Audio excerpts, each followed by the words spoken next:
السلام عليكم ورحمة الله وبركاته، ازيكم حبايبي عاملين ايه؟ يا رب تكونوا بخير. النهارده هنعمل مع بعض خبز الفوكاشيا. الخبز ده ايطالي، هو بيشبه البيتزا، بس طعمه مختلف. العجينة حلوة جدا وهشة، وطعمه جميل جدا. ممكن يعني تتعشوا بيه، تفطروا بيه، تاخديه معاكي في اللانش بوكس او تحطيه للولاد في اللانش بوكس. والطريقة سهلة جدا وبسيطة جدا، ان شاء الله تعجبكم.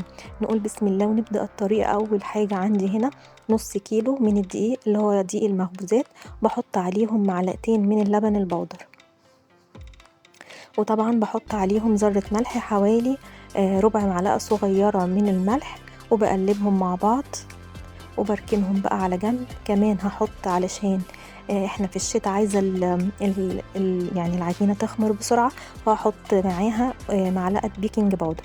ودلوقتي هنعمل مع بعض الخميرة. عندي هنا كوباية مية حوالي 250 ملي، بحط عليها معلقة كبيرة من الخميرة ومعلقة كبيرة من السكر، والمية بتكون دافية. وبعدين بقلبهم كويس جدا، بدوبهم بالمعلقة كويس جدا، وبركنهم على جنب لحد لما الخميرة تتفاعل وتعمل رغوة على الوش. وبعدين بقى هنبتدي نعجن العجينة بتاعتنا.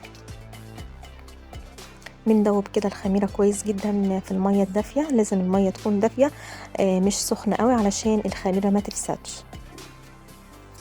وطبعا حطينا معلقة البيكنج باودر عشان الدنيا شتا، علشان العجينة تخمر بسرعة وما تاخدش وقت.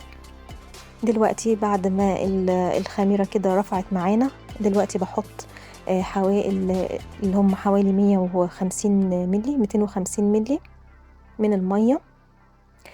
طبعا انا هحتاج تاني للعجن. طبعا هو كل دقيق بيختلف عن يعني مش كل الانواع زي بعضها، فما بياخدش سوائل زي بعضها. فاحنا بنحط المية حبة بحبة. انا العجينة دي خدت مني حوالي 400 جرام من المية، يعني عملت 250 ملي اللي هو فيها الخميرة، وال150 ملي مية حطيتهم حبة بحبة لغاية لما يعني العجينة بقت معايا بالشكل ده ولميتها بالشكل ده. بعد كده بحط 50 جرام من زيت الزيتون، 50 ملي من زيت الزيتون، وبعجن العجينة كده كويس جدا. بفضل أعجنها فترة لحد لما العجينة تنعم خالص، والزيت كله يدخل في العجينة، والعجينة تتشرب كل الزيت اللي عندي. أول ما العجينة تنعم بحط بقى العجينة كده، بسيبها وبغطيها وبحطها في مكان دافي. طبعا احنا عارفين ان الجو متلج جدا، فالعجين مش بيخمر بسرعة، عشان كده انا بولع الفرن حوالي دقيقتين كده وبحطها في الفرن علشان يبقى المكان دافي. بعد الطريقة دي بتسرع عملية التخمير. دلوقتي هجيب بقى معلقتين زيت واحط عليهم معلقة توم باودر، وكمان هحضر معايا هنا طماطم بشيل القلب بتاعها، وكمان عندي زيتون حلقات. لو عندك طبعا طماطم شيري بيكون افضل. دلوقتي العجينة خمرت، ما خدتش وقت لان انا دفيت الفرن وحطيتها في مكان دافي. زي ما انتم شايفين العجينة حلوة جدا وهشة وطرية جدا، بتبقى طرية عن البيتزا، يعني بتلزق كده في الايد. دلوقتي بقى هجيب الصاج او الصينية اللي انا هحط فيها العجين. الصينية دي حوالي 20 في 30. لو حطيتيها في صينية اكبر مفيش مشكلة، هتبقى رقيقة شوية، لكن هتبقى حلوة برضو، كل واحد طبعا على حسب ما يحب. دلوقتي بقى بحط العجينة، بفضي العجينة كده زي ما انتم شايفين العجينة طرية زي ما انا قلت لكم، وبفرد بقى العجينة في الصينية بالشكل ده. طبعا بكون دهنة الصينية زيت، والعجينة بتبقى سهلة معايا في الفرد لان هي خمرانة كويس. كمان البيكنج باودر سرع عملية التخمير. هنفردها كويس جدا زي ما انتم شايفين كده. كمان ممكن تقسميها على صينيتين لو انت حابة، طبعا يعني السمك ده انت بتقدري تتحكمي فيه. بعد ما بفردها بقى كويس جدا كده، بغطيها وبحطها برضو تخمر شوية، يعني حوالي كده تلت ساعة. بحطها في نفس المكان الدافي. بعد تلت ساعة او نص ساعة بتبتدي تعلى شوية. دلوقتي بقى هحط بقى الحاجات اللي هي تتحط عليها. بحط عليها زعتر، لو كان عندك زعتر فريش يفضل طبعا، لو ما عندكيش بتحطي عادي زعتر اللي هو المجفف، وبتحطي كمان روزماري. لو عندك برضو روزماري اللي هو الفريش يبقى افضل. لو ما عندكيش بتحطي اللي هو الروزماري المجفف. كمان لو حابه تحطي ريحان، هي الوصفه الاصليه بتتحط عليها زعتر وروزماري، وكمان ملح، بيحطوا اللي هو ملح البحر اللي هو الخشن. بس انا ما كانش عندي ملح، دي الوصفه الايطاليه الاصليه. بجيب بقى زيت الزيتون مع الثوم اللي انا كنت عاملاه، وبرش على الوش بالشكل ده. معلقتين كبار من زيت الزيتون بتتحط كده على الوش. وبعدين بقى جينا الأهم بقى مرحلة، بنروح بقى منغزين العجينة بصوابعنا ال10 كده زي ما انتوا شايفين. بقعد أغرس كده في العجينة كتير جدا لحد لما تبقى بالشكل ده زي ما انتوا شايفين كده، بإيدينا الاتنين كده ننزل في العجينة. هي الوصفة كده يا جماعة. وبعدين بقى بحط عليها الزيتون. تقدري كمان تحطي الزيتون اسود، بس انا ما كانش عندي زيتون اسود فحطيت الزيتون الاخضر ده.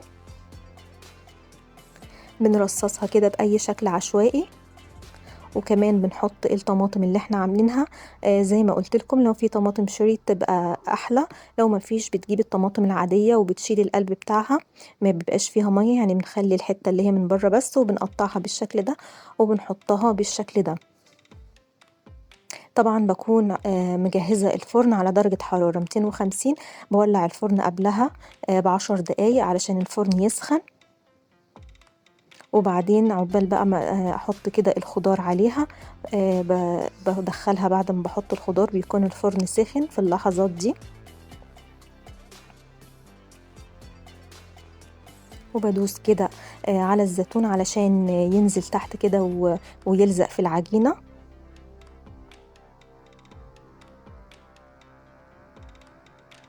هي شكلها حلو، بتبقى شكلها حلو وريحتها جميلة.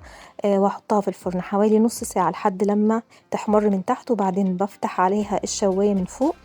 وبعدين دلوقتي بعد ما طلعناها شايفين شكلها حلو جدا، وريحتها تحفة جدا والله. ريحتها جميلة جدا وحلوة جدا، وهي دافية، تاكلوها وهي دافية مع جبنة، مع صوصات. ممكن تعملي صوص من الثوم وزيت الزيتون والملح، هي بتتاكل كده. بس انا ما عملتش اللي هو الصوص ده. احنا كلناها كده وكان طعمها جميل جدا. هقلبها لكم اوريها لكم. هي بتبقى منقطة كده من تحت علشان التغريسات اللي احنا عملناها بايدينا. شايفين حلوة جدا وشكلها مشهي جدا، تحفة جدا، وتتاكل في اي وقت، في الفطار، في الغدا، في العشاء. تنفع في اي وقت. ممكن تاخديها معاكي النادي، ممكن تديها لولادك في اللانش بوكس، ممكن تاخديها معاكي الشغل. حلوة جدا. وتقدري كمان انت تنوعي في الخضار بتاعها. ممكن تحطي لحمة مفرومة، ممكن بقى تغيري، بس هي دي الطريقة الأصلية لخبز الفوكاشيا. ده خبز إيطالي، ودي الطريقة الأصلية للطريقة دي. زي ما انتوا شايفين كده انا سبتها تبرد شوية، بس ما كانتش باردة قوي. هي بتبقى الحوافي كده بتبقى ناشفة كده شوية مقرمشة، والعجينة من في النص كده بتبقى طرية وهشة، ومن تحت بتبقى مقرمشة كده. هقطع لكم حتة تشوفوها.